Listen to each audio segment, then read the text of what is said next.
I know Chigs is in here recording this. No Chid Smooth in here, right? So whatever you Oh, so say, you know Chig gonna have everything up there.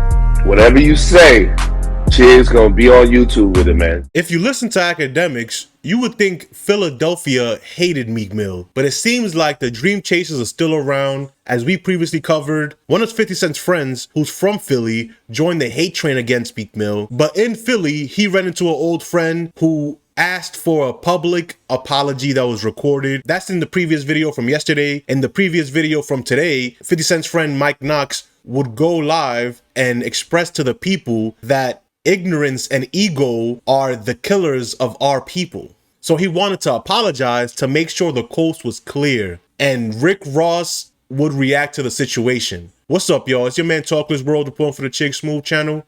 We got to talk about this. Apparently, peace is being brought back to Philly, and Rick Ross is making his name as one of the people that if you've ever had a disagreement with him, he will never miss the opportunity to bring it back up. If you don't remember Mike Knox, he was part of the situation where some guys from G-Unit ran into one of Rick Ross's friends, Gunplay, at a BET Awards backstage and gave him the worst case of the beats.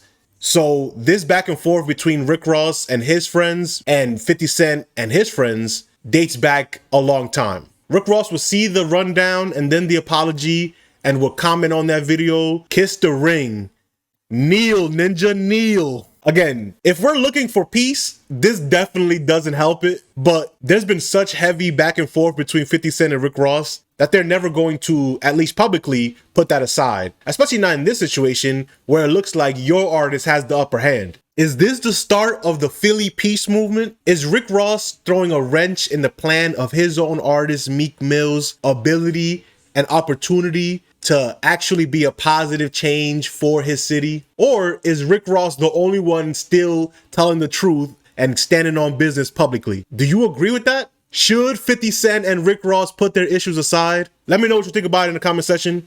Peace. Today is a new day. Let's be clear. Nobody touched Mike Knox. Nobody. You know what I mean? Like, come on, y'all serious? Like, nobody's putting their hands on me in any kind of way. You get what I'm saying? What you seen was me pulling up on somebody that I had a friendship with for over 20-something years, and we had a conversation.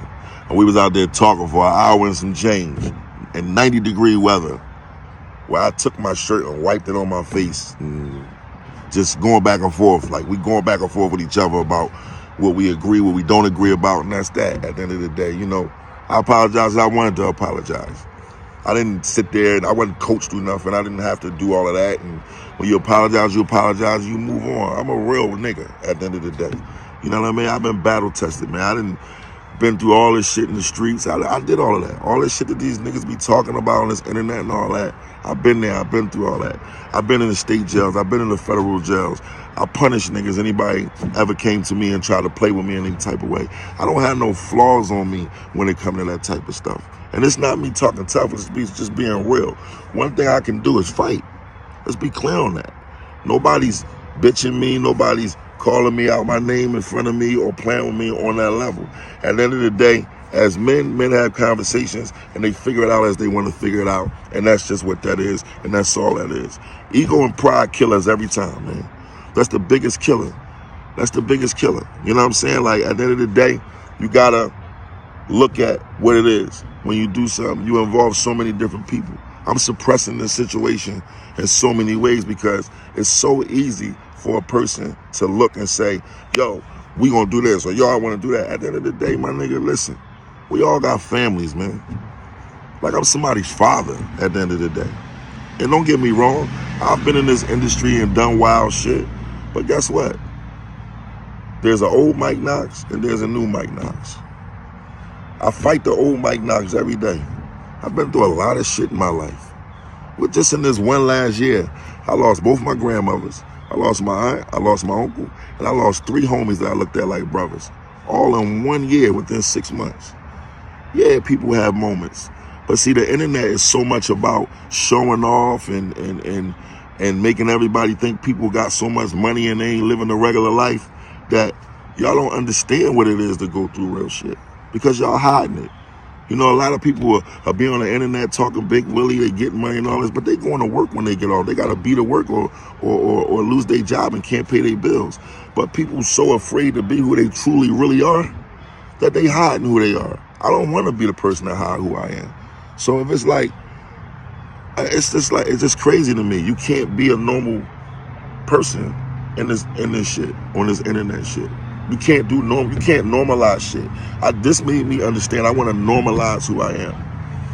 I see the memes, like the little memes and all that they doing. Funny, cool, whatever. I mean, you know, if that's what you got to do to get your money or get your attention, fine, that's cool. I mean, this is what come with it. You can't throw punches and not expect to get punched back. That's just what it is. But what I'm going to do, let's get to the money at the end of the day. Because what I'm not going to do is crash out because the internet feels that, oh, he bitching, he this, he that.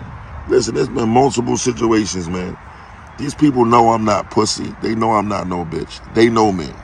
Trust me, they know me as well as I know them. And there's a lot of people that understands that. You get what I'm saying? So let's not get caught up in that. You know what I'm saying? It's cool. Like I'm not even tripping, man. For real. You wanna know why? Because I wake up every morning. I can go anywhere I want to go. And I can do anything I want to do. A lot of people can't do that. A lot of people can't say they ain't a rat.